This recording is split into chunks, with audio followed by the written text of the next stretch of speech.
way back in 1998, there was a little film that was produced that was a big hit, and it was called A Bug's Life. Anybody remember that film? It's a cartoon, an animated film, lots of fun. My kids loved it, and I have pretty much the entire plot memorized because we had one of those big VHS tapes, and we watched it until it wouldn't play anymore. Now, in this movie, there's an ant colony, and they live on Ant Island. And they are oppressed by grasshoppers. Every summer, the grasshoppers come swarming in. They fly in and they land and they demand food. And they eat all the food that the ants have collected. And then they leave. And then the ants have to go collect more food so that they can live throughout the winter. Now, one year, an enterprising ant named Flick decides he's going to help.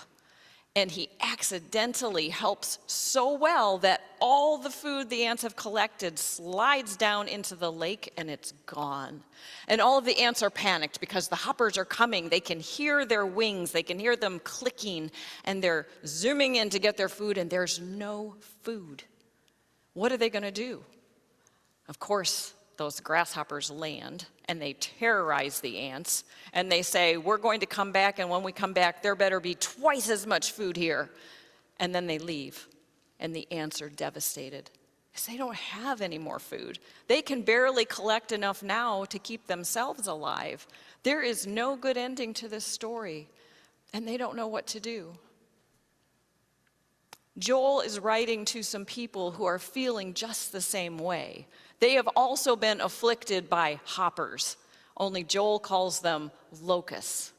So let's learn just a little bit about locusts because I had to look it up this week. I'm not a biologist, so I don't know, but I found out that they're the same family as a grasshopper. In fact, you could call them grasshoppers and not be wrong. These are grasshoppers who, under certain conditions, they will swarm and fly. And they can fly up to 80 miles in one day to find something green to eat. And when that swarm comes, when it's on the horizon, it can be as big as New York City.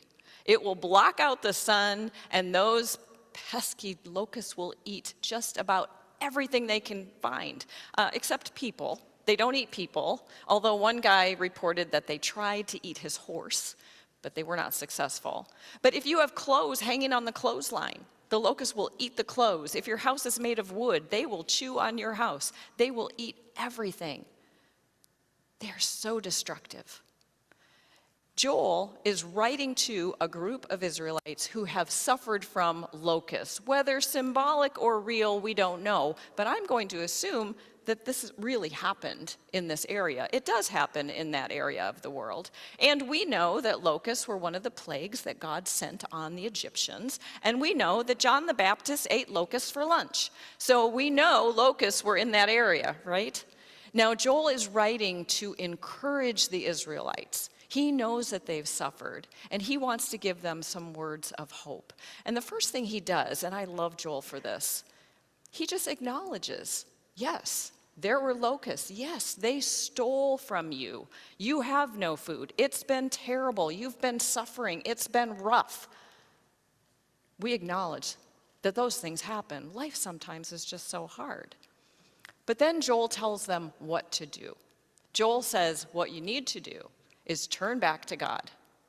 Repent, not just with your heart, he says a few lines before our reading, but in your actions. Show by your actions that you are a follower of God. Remember who you are in covenant with. Remember how great and mighty your God is and how small those little locusts are. Put it all in perspective and keep doing what you know to do is right. Keep the faith, keep hoping, keep working, keep trying, don't give up. Now, in A Bug's Life, there are two ants that do just that.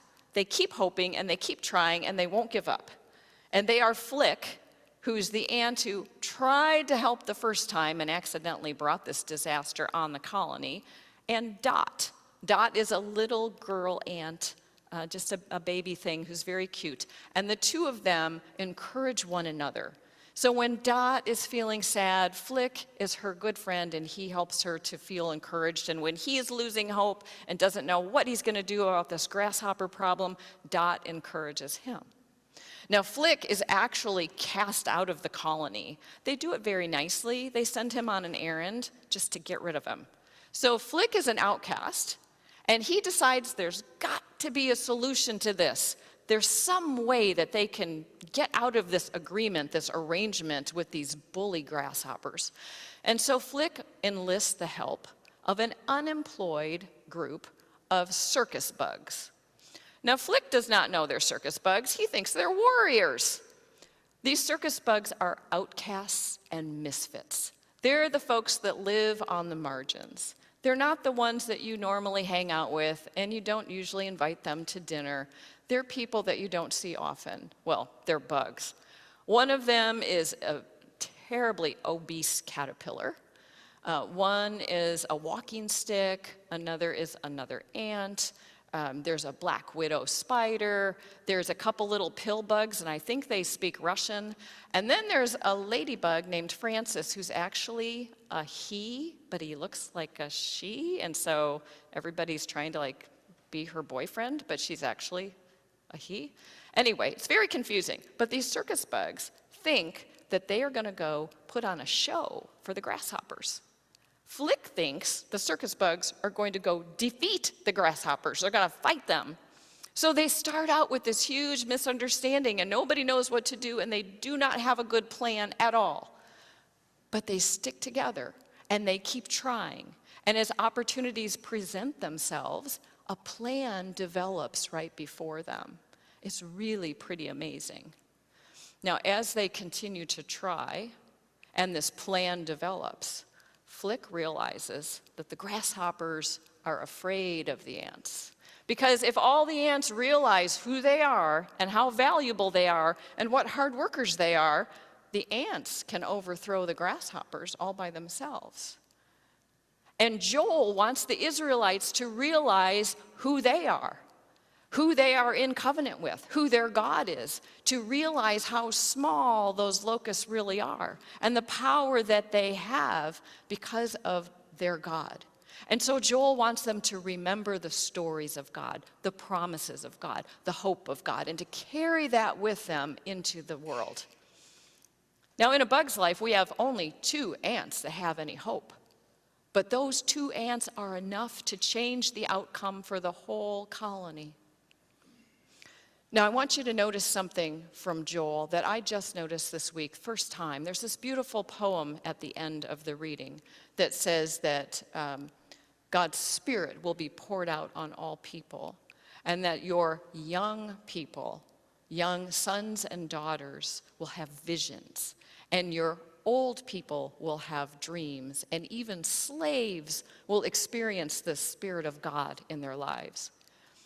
And I want you to think about this, that when an actual cloud of locusts descends on a community, the first people to suffer are the poor, the very young, the very old, and those who have been oppressed.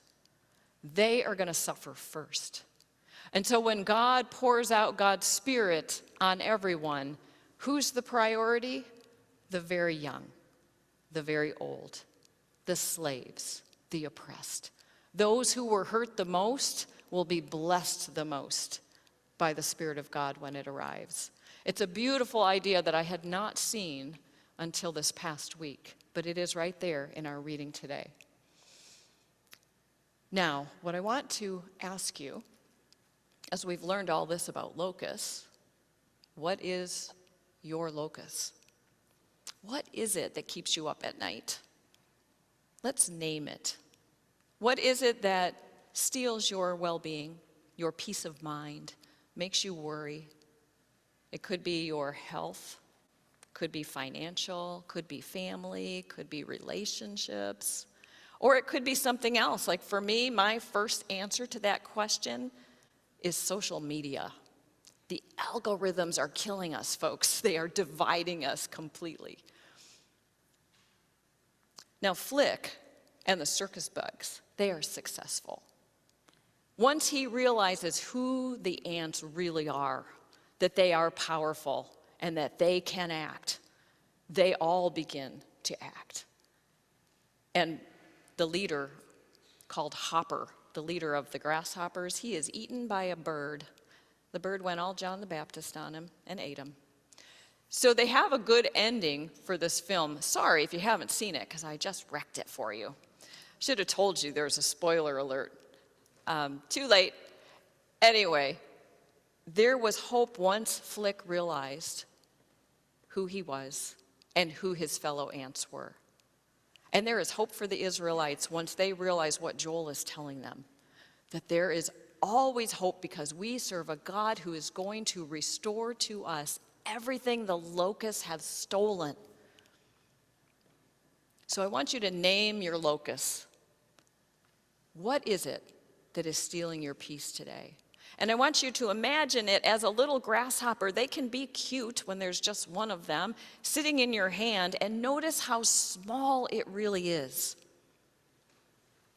And for a spiritual practice this week, I invite you to go outside at night and just look up at the stars. And if you can't go outside, look at the front of your bulletin. The Ring Nebula, it's a picture from the Hubble telescope. It puts everything into perspective. It reminds us of how great and vast this creation is and how powerful our God is, and that if we can just be the people that hold the hope for everyone else, we can change the outcome for everyone. There was only 2 ants that had any hope. Can you be one of those 2 that holds the hope for everyone else?